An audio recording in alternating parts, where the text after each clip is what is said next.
اللهم صل وسلم على سيدي وحبيبي وطبيبي قلبي وجسدي وروحي.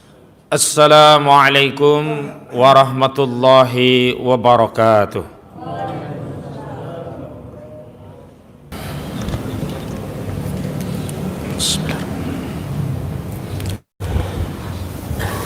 Alhamdulillah, alhamdulillahilladzi ja'alana wa iyyakum min ibadihis shalihin. Asyhadu an la ilaha illallah al-malikul haqqul mubin, wa asyhadu anna muhammadan abduhu wa rasuluh shadiqul wa'dul amin. Allahumma salli wa sallim wa barik ala sayyidina wa habibina Muhammad sallallahu alaihi wasallam wa ala alihi wa azwajihi wa ashabihi wa tabi'in wa tabi'i tabi'in wa man tabi'ahum bi ihsanin ila yaumiddin, amma ba'd. Fa ya ibadallah, usikum wa iyaya bitaqwallah wa ta'atihi la'allakum tuflihun. Faqad qala Allah Ta'ala fil Qur'anil Karim, a'udzu billahi minasy syaithanir rajim. Bismillahirrahmanirrahim. Ya ayyuhalladzina amanu taqullaha haqqa tuqatih wa la tamutunna illa wa antum muslimun. Ma'asyiral muslimin rahimani wa rahimakumullah. Kita panjatkan puji syukur kita kepada Allah karena Allah tetap mempertahankan iman dalam dada kita dan menggerakkan diri kita untuk menjalankan ketaatan dengan menjalankan perintah Allah dan menjauhi larangan Allah, yang ini merupakan manifestasi dari ketakwaan kita. Khatib mengajak agar kita terus meningkatkan ketakwaan kita sampai pada titik ketika Allah memanggil kita dan tiada lagi amal yang bisa kita lakukan kecuali kelak kita bertemu dengan darul jaza. Karena sebagaimana ungkapan para ulama menyatakan, ad-dunya darul amal wa khairud daruz jaza. Dunia adalah ladang amal, sementara akhirat adalah tempatnya balasan. Salawat beriring salam semoga terlimpah curahkan kepada baginda kita Nabi Muhammad sallallahu alaihi wasallam yang telah memberikan contoh teladan dalam berbagai dimensi aspek kehidupan kita, sehingga kita tidak perlu mencari teladan dalam urusan apapun kecuali hanya kepada baginda kita Nabi Muhammad sallallahu alaihi wasallam. Baginda Nabi kita yang mulia di dalam riwayat Sahih Muslim telah bersabda, al-muslimuna akhul muslim la yazlimuhu wa la yuslimuhu wa la yahduluhu. Seorang muslim itu adalah saudara bagi saudara muslim yang lain, tidak boleh menzalimi, tidak boleh menyakiti, dan apalagi tidak boleh menyerahkan kepada musuh. Dan ini juga sejalan dengan firman Allah yang telah menegaskan dalam surah Al-Hujarah, innamal mu'minuna ikhwah, sesungguhnya orang-orang yang beriman kepada Allah, kepada Rasulullah dan seterusnya itu adalah bersaudara. Dan kita hari ini di negeri ini dapat menjalankan ibadah puasa tanpa ada halangan hambatan. Paling-paling godaan kita hanya makanan dan minuman.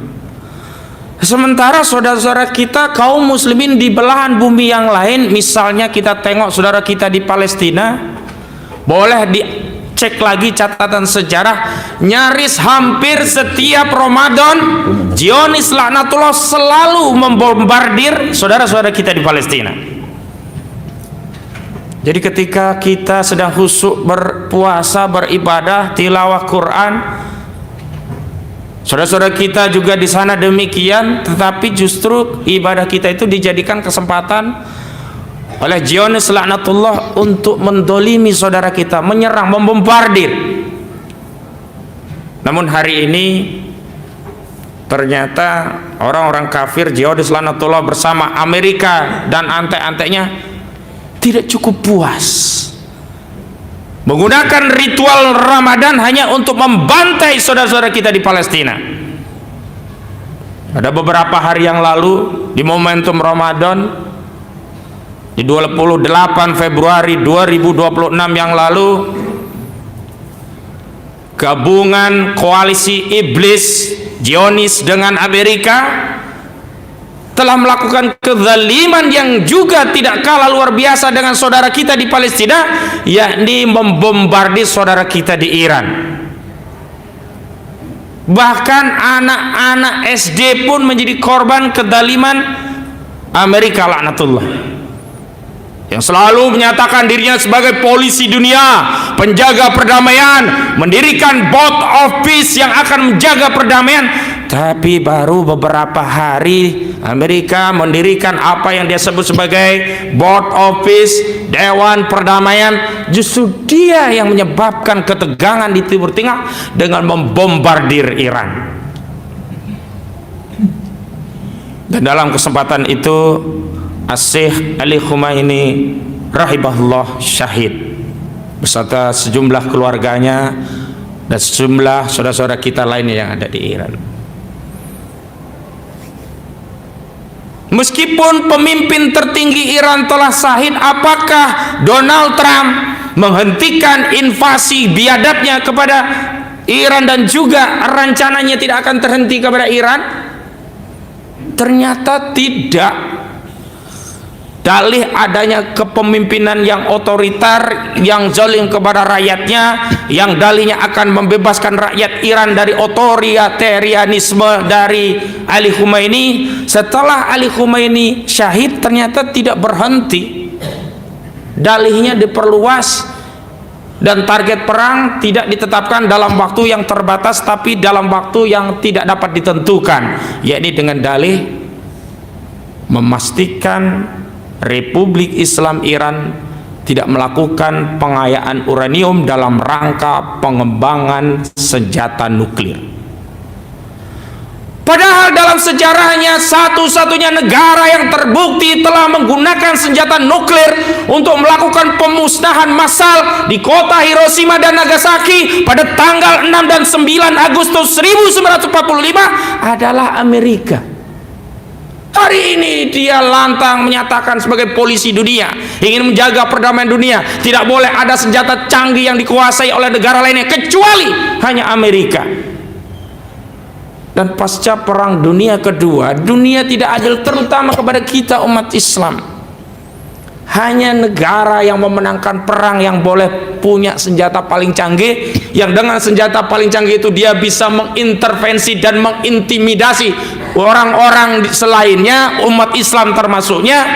Lalu mereka mengatur perdagangan, meminta jatah preman kepada negara-negara, mengatur lalu lintas kapal, meminta biaya. Mereka juga mengatur bahan bakar, mengatur kemudian bahan baku, minyak mereka kuasai, market mereka kuasai, dunia mereka kuasai, hanya untuk memenuhi kerakusan dari sebuah ideologi yang sangat jahat, yakni ideologi kapitalisme. Karena torikoh, metode baku untuk mengembangkan ideologi kapitalisme adalah imperialisme, atau bahasa sederhananya penjajahan. Negara ini, Amerika ini negara penjajah. Dan kita harus punya kesadaran dalam mengasosiasi diri kita bahwa kita harus bersama saudara kita yang muslim. Sebagaimana sabda Nabi tadi, al-muslimuna akhul muslim. Hari ini kita bisa saja tidak aktif ikut mendolimi saudara kita, ikut menyakiti hati saudara kita, atau menyerahkan saudara kita kepada musuh, tetapi dengan cara lain, misalnya kita ikut mendukung serangan biadab Amerika, atau kita membuat segregasi perpecahan di antara kita dengan mempertentangkan aliran, mazhab, fikih, dan seterusnya. Dan ini yang memang dikehendaki orang-orang kafir. Kita tidak bersatu. Ma'asyiral muslimin rahimani wa rahimakumullah. Namun subhanallah, Allah bongkar makar dari Amerika. Hari ini Amerika pada posisi tidak seperti ketika Amerika dahulu membantai saudara-saudara kita di Irak. Tidak seperti dahulu ketika Amerika membantai saudara-saudara kita di Afghanistan. Dan semua dalih-dalih itu dusta belaka. Kita cek di Irak, dalih untuk membunuh saudara-saudara kita Sunni di Irak, nyaris 22 juta rakyat Irak mati dibantai oleh Amerika, dalihnya senjata pemusnah massal. Tapi apakah ada? Akhirnya diakui tidak ada, dan tidak pernah ada permintaan maaf dari Amerika. Afghanistan, apa dalihnya? Jualan terorisme, Osama bin Laden. Sampai hari ini siapa yang teroris? Amerika lah negara teroris. Lalu hari ini dengan Iran, alasannya Iran sedang mengembangkan teknologi untuk pengayaan uranium dalam rangka pengembangan senjata nuklir. Padahal dunia pasca Perang Dunia II tidak adil. Hanya Perancis, Inggris, Jerman, Cina, Rusia, dan Amerika yang boleh punya senjata nuklir. Lalu apa dasarnya umat Islam tidak boleh punya senjata canggih? Agar umat Islam bisa dikontrol orang-orang kafir, agar semua kepentingan umat Islam bisa dikendalikan oleh orang-orang kafir. Dan padahal ini adalah jalan bagi orang-orang kafir untuk menguasai orang-orang Islam. Padahal Allah Subhanahu wa taala berfirman, "Wala yaj'alallahu lil kafirina 'alal mu'minina sabila." Dan sekali-kali Allah tidak memberikan jalan kepada orang-orang kafir untuk menguasai orang-orang beriman.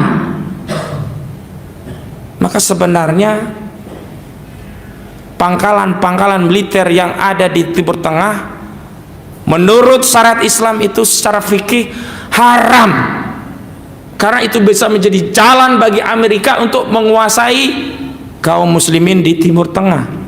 Entah pangkalan yang ada di Yordan, Arab Saudi, entah yang ada di Libanon, juga Irak, Kuwait, Bahrain, UAE. Dan hari ini kita memang melihat fenomena pengkhianatan pemimpin-pemimpin di tengah-tengah umat Islam ini. Mereka yang hanya bungkam melihat saudara kita di Palestina yang dibantai, yang di sana mayoritas Sunni, tapi tiba-tiba begitu ada Iran, mereka mensegregasi, memperpecah belah dengan isu Sunni Syiah. Ini semua adalah pecah belah. Namun hari ini alhamdulillah Amerika tidak mendapatkan dukungan internasional. Inggris tidak mengizinkan lapangan militernya untuk digunakan transit bagi Amerika untuk melakukan serangan.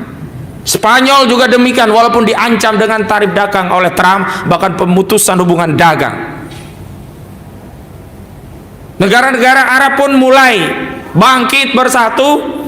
Kenapa? Karena ada sentimen yang sangat jahat dari menteri urusan perang Amerika yang menyatakan tidak boleh ada nuklir dikuasai oleh orang-orang yang mengagum ilusi pada seorang nabi, nabi kita, Nabi Muhammad. Nabi kita dianggap menyebarkan ilusi. Naudzubillah. Ini adalah satu deklarasi perang terbuka kepada umat Islam. Maka sikap kita bagi umat Islam ketika ada deklarasi dari orang kafir yang hendak memerang kita, kita juga deklarasi dengan perang. Bukan justru kita bergabung dalam board of director, board of peace, Bukan kita justru nyumbang 17 triliun atau 1 miliar US dollar. Bukan malah kita terikat dengan sebuah perdagangan yang dalinya kesepakatan dagang resiprokal, tetapi tidak seimbang, tidak ada imbal balik. Amerika hanya punya 6-7 kewajiban, sementara kita ada 247 kewajiban. Dan salah satu kewajiban kita adalah harus ikut boikot negara yang diboikot oleh Amerika. Naudzubillah.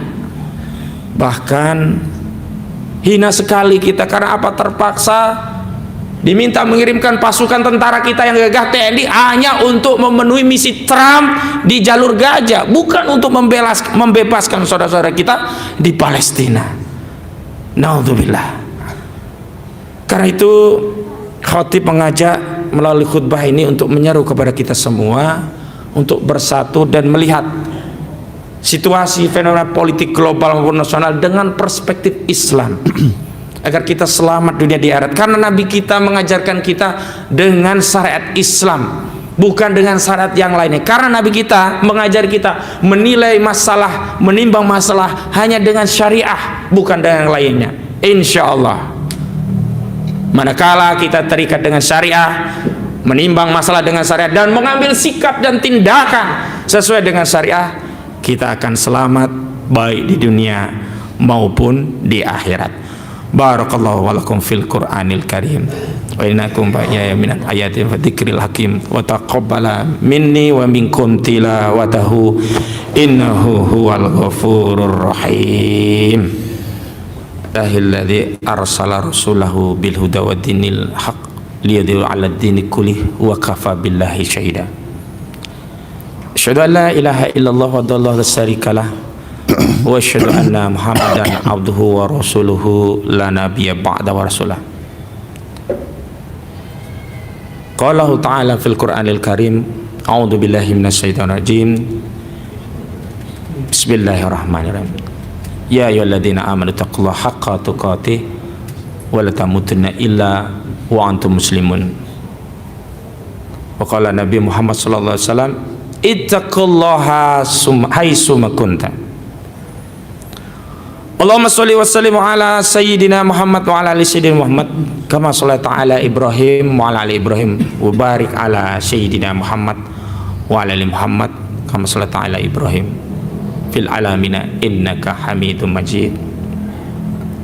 Allahumma ighfir lil muslimin wal muslimat wal mu'minin wal mu'minat al ahya'i minhum wal amwat innaka sami'un qaribun mujibud da'wat wa ya qadiyal hajat. Allahumma arinal haqqa haqqa warzuqna tiba'ah wa arinal batila batila warzuqna tinabah. Allahumma ansur ikhwanana fil Iraq, fil Afghanistan, fi Yaman, fil Iran, fi buladil muslimin wa fi kulli makan. Allahumma ja'alna daulatan islamiyatan karimatan allati tu'izu bihal islam wa ahlah wa tudillu bihal kufra wa tukyana wa ahlah. Allahumma ja'al biladil muslimin khilafah rasyidah ala minhajin nabik allati tadbiku syari'ataka wa sunnatan nabik. Allahumma arhamna bitaufiq wal hidayah. Allahumma arhamna bi iqamatil khilafah. Allahumma arhamna bi tatbiq syariah bi rahmatika ya arhamar rahimin. Rabbana atina fid dunya hasanah wa fil akhirati hasanah wa qina adzabannar walhamdulillahi rabbil alamin. Ibadallah, innallaha ya'muru bil 'adli wal ihsan wa itaa'il qurba wa yanha 'anil fahsya'i wal munkari wal baghi ya'idukum la'allakum tadhakkarun wa la dzikrullahi akbar.